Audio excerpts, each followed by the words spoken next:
What is up, everyone? My name is Odinson, and this is Total War Warhammer 3. We are not playing with any mods because it is DLC release day, and that means that the Forge of the Chaos Dwarves expansion has arrived.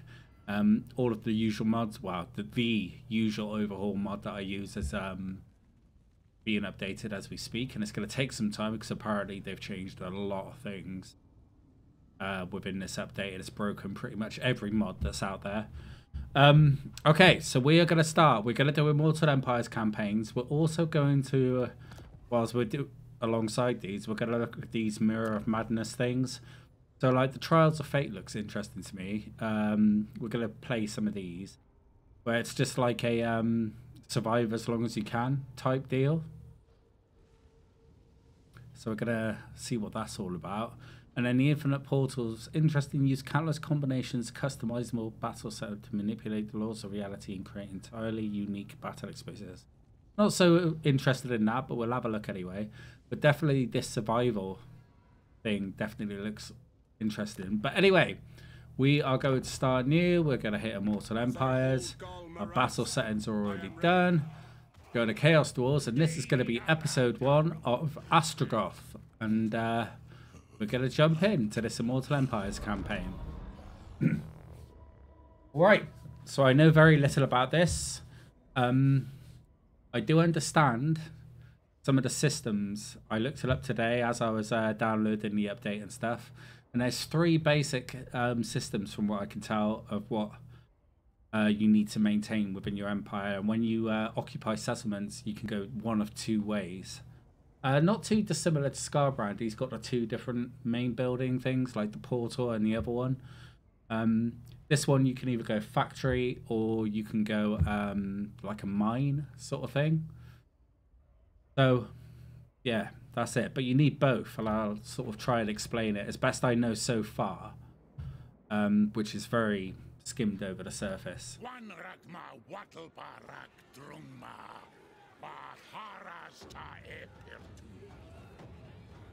Alrighty, so here we are. This is where we start. We're starting over to the east of the human area, the old world here, over the other side of the mountains. This has all been sort of rearranged. Grimgor's Ardboys have been sort of squeezed out here, and then there's a bunch of ogres over to there. There is a, as far as I remember, there is a single vampire building here, and then there's these orcs down here, which aren't going to particularly like us. One thing that's interesting here is these guys. These guys are like a unique sort of faction. What is it? Servants of the Conclave. So like if we attack them, I'm pretty sure we're just going to annoy everybody. And we've also got like a military access and a non-aggression pact with them to start anyway. But our first concern here, and we're going to get into a battle this first turn so we can see what's up, is basically these guys here, which are the Slaves of Shar. They're greenskins, they're orcs, so we don't really care about them. That can go. But we're going to come in here and we're going to look at this in this first episode anyway. So we start with the Ramparts Tower. Now this is like the main city of the province. So if you're going to take over the whole province, you know, you have your main city and then maybe a factory and maybe a mine, and sort of try and balance things there. But yeah, anyway, so what we're looking at here, so we have a raw materials are generated from outpost settlements mines. So that gives, like, if you set up a mine colony, when you take them over, you can get raw materials, and the raw materials are used to construct the buildings, can be converted into armaments or treasury income within a factory settlements buildings. So basically the mine does the raw materials, and then the raw materials get turned into either armaments or gold. And then we have the Conclave influence, but that's just like influence. That's a similar system to the human sort of thing over there, but from what I can tell so far, I might be completely wrong.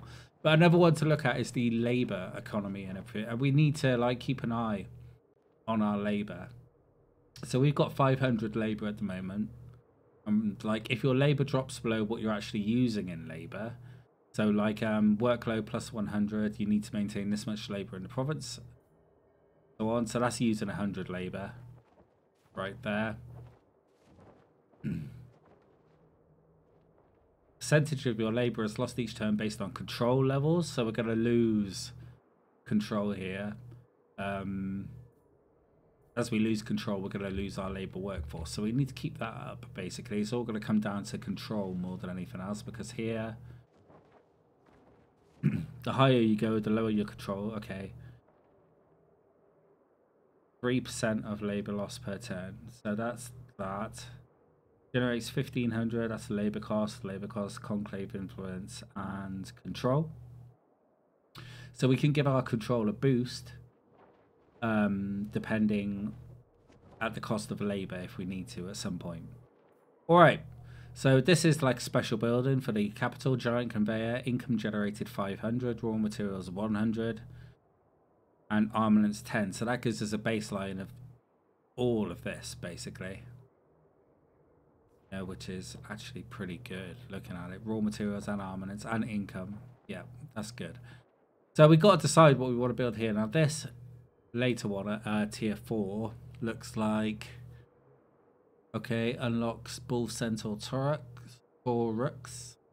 Okay, hero recruit, right, upkeep -10, blah blah blah, 2 Bull Centaur riders. Okay, that's cool.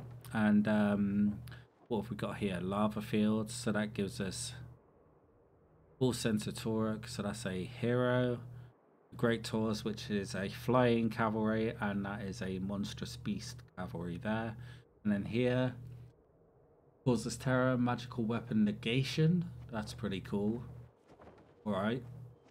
And then we have the bull riders with the great weapons, bull riders with the dual weapons, and a Bale Taurus. That looks, I have no idea what that is. Flying monster. It's only a single monster, so it's probably pretty big. Probably one of these things that are flying around, like one of these dragon type things. Okay, cool. So let's look at the building browser and just see what we've got for us. So in this particular settlement. Now this is going to be different depending on the settlement. Okay, so we have the goblins here. They're like they're equivalent sort of Skaven slaves in a way. You know, just like cheap, die really easily, but like cause a distraction long enough for you to sort of get in position to do what you want. And then we have Wolf Raider Hobgoblin. So obviously mounted, probably a lot faster. Yeah, a lot faster. But they're 100% glass cannons. Now what we do have here at the Hobbling Cutthroats, they've got poison attacks. No, it's not them. They're shielded. These guys, these have poison attacks. Anti-infantry, precursor missile weapon.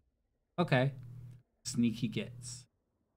That's good to know. So they're short-range missile weapons, and these guys are expendable. We can get how these are your archers, and there's your sword infantry. Okay, and they're shielded, so they're the actual meat shielded ones. They've got a bit more health, as you can see there. Okay, cool. So these guys are your actual Chaos Dwarves. So these are the thick boys, basically.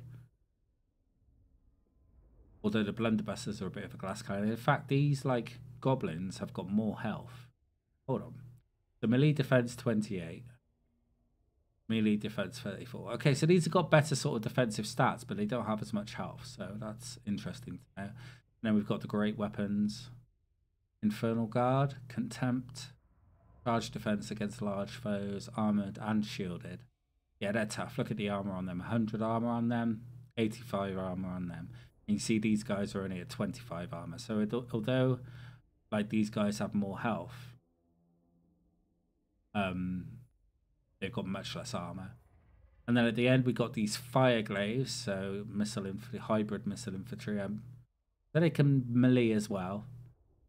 But they've got long-range fire cannon of some sort. And then Infernal Ironsman Magical Axe Infantry. So that's good to know. Alright, we looked at this already with the Tauren. Okay, so then we've got our artillery stuff. And it seems like we've got a few choices here. So, Skullcrackers, armor-piercing, collision attacks, armored, hellforged. So they're pretty strong. They got a lot of armor.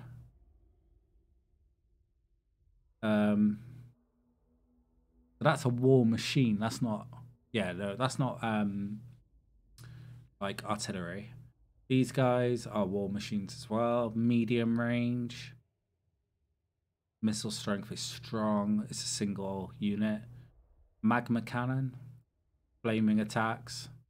Much longer range. Not a huge amount of ammo, but I'm sure we could do that through skills. And then missile strength is strong as well. Okay. And then we've got these hell cannons. That kind of reminds me of the human stuff. Doomfire, unbreakable. Missile strength is strong. Range is long. Good. And rocket launchers. Okay. Range is long again. Not so strong on the missile strength. But yeah, that's good. And then these guys up here. Skullcracker. Dreadquake mortars. Decent. That's short range. Much stronger. That's long range. Less damage. Oh no, same amount of damage. And again, medium long range. Armored, Hellforged. Collision attacks. Okay, interesting. And then we've got this final building here. Okay, so that's not that. That's not what I thought it was. This is what I thought it was. Bound, Colossal Monster. So Kadai, Destroyer. Hellforge, Causes Terror, Flaming Attacks. 680 weapon strength. Okay, magical melee attacks. Not particularly fast. Decent amount of health, decent armor. And what is this? Kadai Fireborn. So these are smaller, so there's 16 in the group. Weapon strength 120, but there's 16 of them. Magical melee attacks. Armor's not that great and everything, but we can work on that. Okay, so there's a good mix of units here. Here we go. So this is casualty replenishment, basically. And Lord and Hero recruit. Okay, money. Just straight up money. And that goes all the way up to 750 per turn. Control and campaign movement range. Goes up to +5 control. Raw materials consumed per turn, but so that reduces raw materials usage, so that's good. Temple of Pasha, Conclave influence, Winds of Magic, diplomatic relations, recruit rank. Okay. This is guardhouse. So this is about defensive supplies and attrition. Okay. Prototype Mega Mortar. Dreadquake Battery. Okay, so that's a big defensive army ability. Good. And then at level 4, Dreadquake Battery upgraded, fire an additional 2 projectiles. Okay, I don't think people are going to go up against that. That's interesting. Alright, so there are our buildings basically. This drill gets upgraded. We're definitely going to be upgrading that to 4. There's another building. Ancient Inner City. Yeah. And then straight up armaments when you have 300 or more raw materials. Stockpiling research armaments output plus 50%. Okay. So there's a good look at the building chain and the units and the general basics of this gameplay. So where do we start with? We start with this army here. So we've got 1 unit of Chaos Dwarf, great weapons, and then we've got some Orc Labourers and some Goblin Labourers, so that's like a meat shield. And then these Chaos Dwarf Blunderbusters, I do believe, are pretty OP, because there's 80 of them, even though their missile strength is only like 49 and their range is only 90. Kind of reminds me of a Rattling gun from the Skaven weapons teams. These guys, although they're slow for like a monstrous beast, they're pretty tough. Like nearly 10,000 health points, decent weapon strength, and decent melee attack and melee defense as well. So I mean, it's going to be interesting to see what happens with them. But we've got this hero, and we're just going to embed him in there for now, and we're going to get a fight going. Okay, let's fight it and see what happens.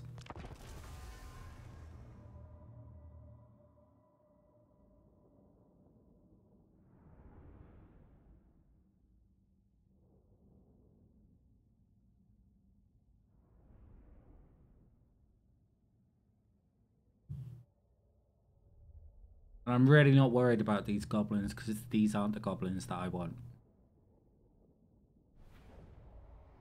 So they can literally, like, quite happily just die. Chaos Dwarves we're going to keep separate. Our blunderbusters we're going to put in a group there. Cavalry there. And then these guys here. I just want to show you this guy as well. This is our main character. Here he is. Just start deployment. With his metal legs. Looks pretty cool.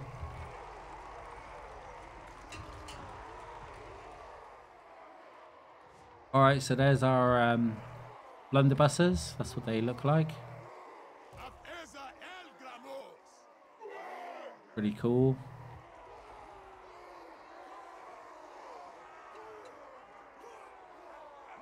That's what the blunderbusters look like. Here's our orcs. Yeah, orc labourers. Big old clubs. Alright. Goblins. Little spear boys. And some more of them there. Okay, here's the actual Chaos Dwarves themselves. And here's our monstrous cavalry type. It's some beefy boys. Alright. Let's get set up for this, shall we? It's out of the way. So we'll put our meat shield up. Like so. And then we'll stick our Chaos Dwarves in behind. And then these guys can come up here because we're going to run them up anyway. These guys could sit at the front. And we'll just set our cavalry over there. A battle. Run him up there. Okay. These guys I kind of want to get up here as soon as possible. Along with these guys. Because he's got a good projectile at the start. And then we're going to run up our infantry and our strong boys. Okay, we are going to fire our special ability at him. And then it does a little tornado, it takes a bit more. It's kind of nice. And then he does a, you know, armor piercing weapon damage and melee defense buff.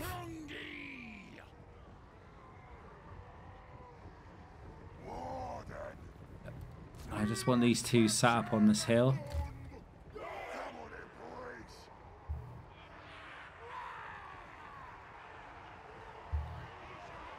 You boys can move up then if that's where you're gonna sit, and then you can sit in behind here. You really don't want to come and fight me? Okay, well then I will fire more stuff at you. Totally fine by me.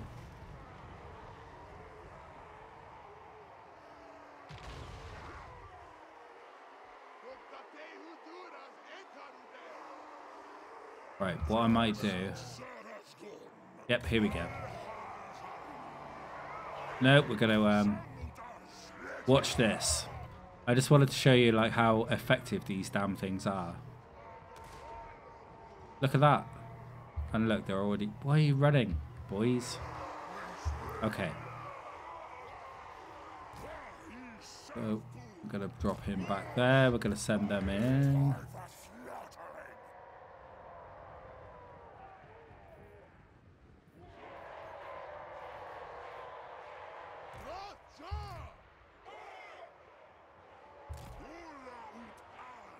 Okay, you guys can run in, you guys can run in, you can take him on. And you can get in there as well. We're going to bring in our cavalry right into these guys.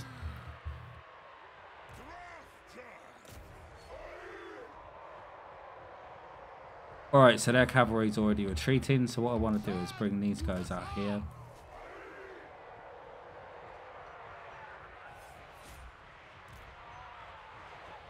You guys come in there. Their leader's almost already dead. Right. You boys. But remember, this is just the goblins here, so it's not really surprising that they're not doing much. Here we go. Look, they're starting to run because they know.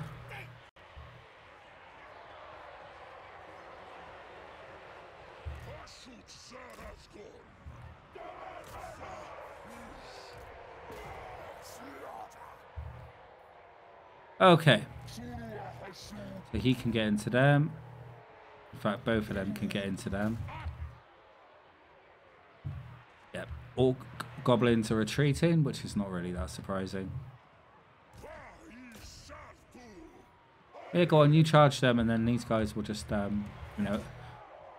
The archers are 100% retreating with our cavalry.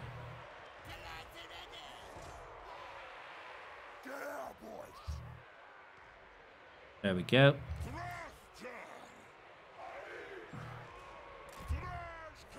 Good. Orc boys are retreating. That's not a problem. Alright guys, you can come into the back of these now. Okay, they're perma retreating now. So are they. We can cast that spell like here.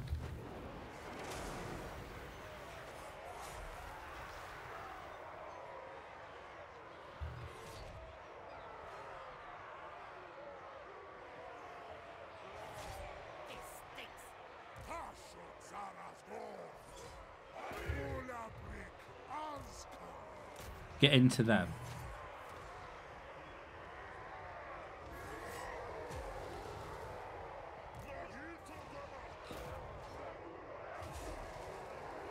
Alright, here we go, and this is basically over.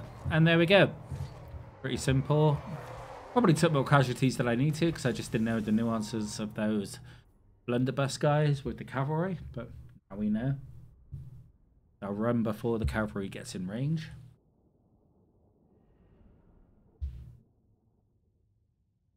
But that's the first battle of the series, so this guy should just die anyway.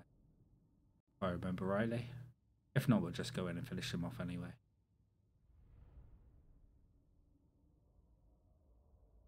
Yeah, those goblins killed literally. Blunderbusters did a few, but the one who did the work was the cavalry. Yeah, he survived. Okay, that's fine now, so because we're going to replenish. Oh, no, he didn't. There we go. Okay, and we're going to take this. Typical first turn stuff. We don't need to fight that. And there we go. So here's where we have the options. We can occupy as an outpost or occupy as a factory. So that's a mining outpost and that's a factory. We're going to take the other city next turn. So what we're going to do is get the mining outpost going first. And that can get straight away upgraded. So what are we going to build here? This is going to be our like military city. We need more armaments, so we're going to need that sooner rather than later. Okay. Yeah, I'm thinking we need this because we can also automatically do these guys. Yeah, that's fine for now. And then in here, this provides 100 income. Hold on a sec.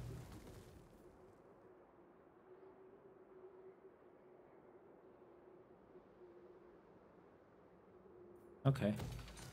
And then... yeah, that's the one we need. 200 raw materials per turn. So we'll get that next turn. Okay, so we'll keep that empty for the moment. Our control is now only -1. Got unassigned skill points. We want to look at the magic with this guy. He's got a pretty good magic tree. We'll do that and the inspiring presence to stop them running so quickly. We've got 3 slots, so I'm thinking we get one of them. for now. Yep.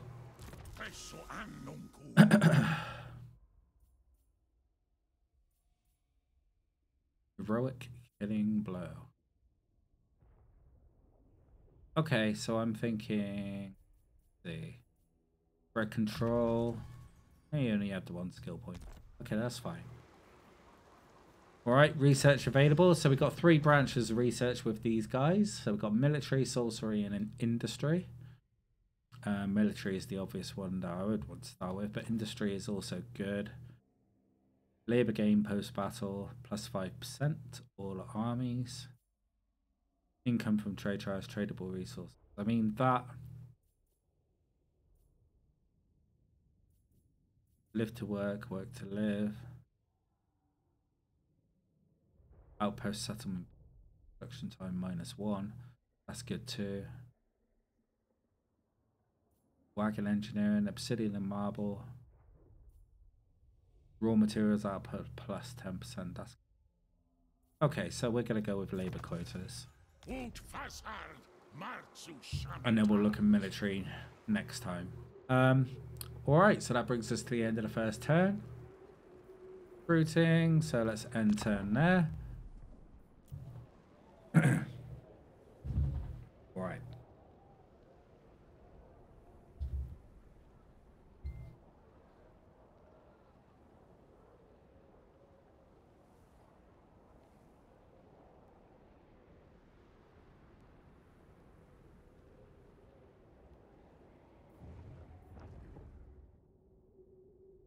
All right, and here go the vampires.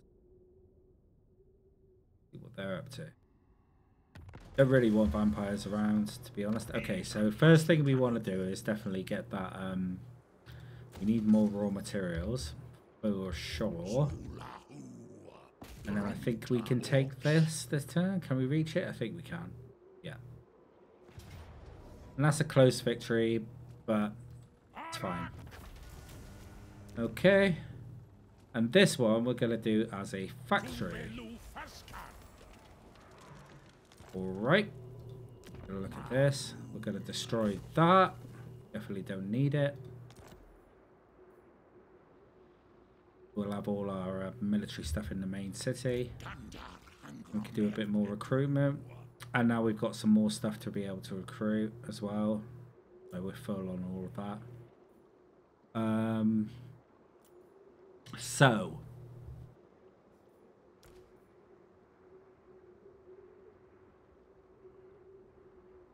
how do I... Okay, I got it. So we do that, and then we merge them. And that puts them into one stronger unit. Okay, that's good. And then we wanted a couple of those guys. Their range is only 70.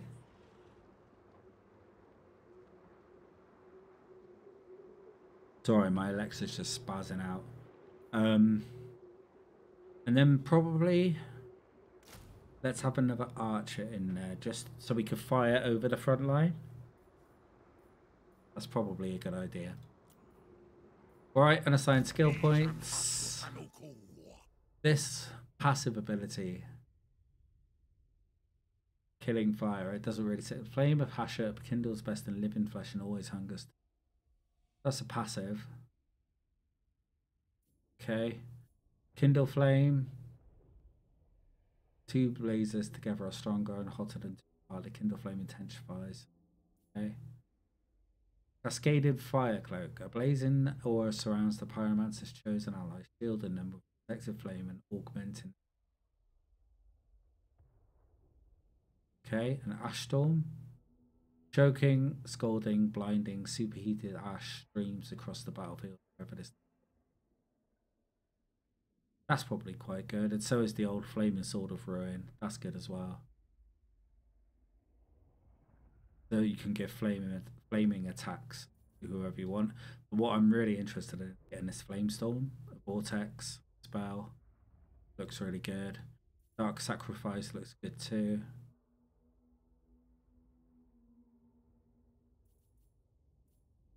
Piercing intellect.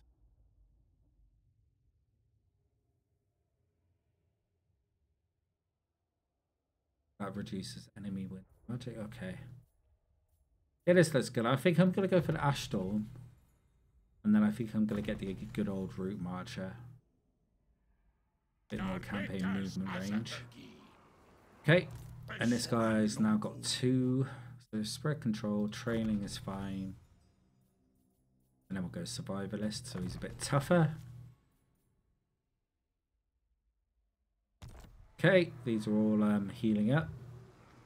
Alright. So that brings us to the end of this first episode of the Astrograph Immortal Empires Let's Play series, and thank you all for watching as always, and stay tuned, come back for our next episode. We'll see where this goes with these guys. Yeah, so as always, until next time, please do stay safe out there.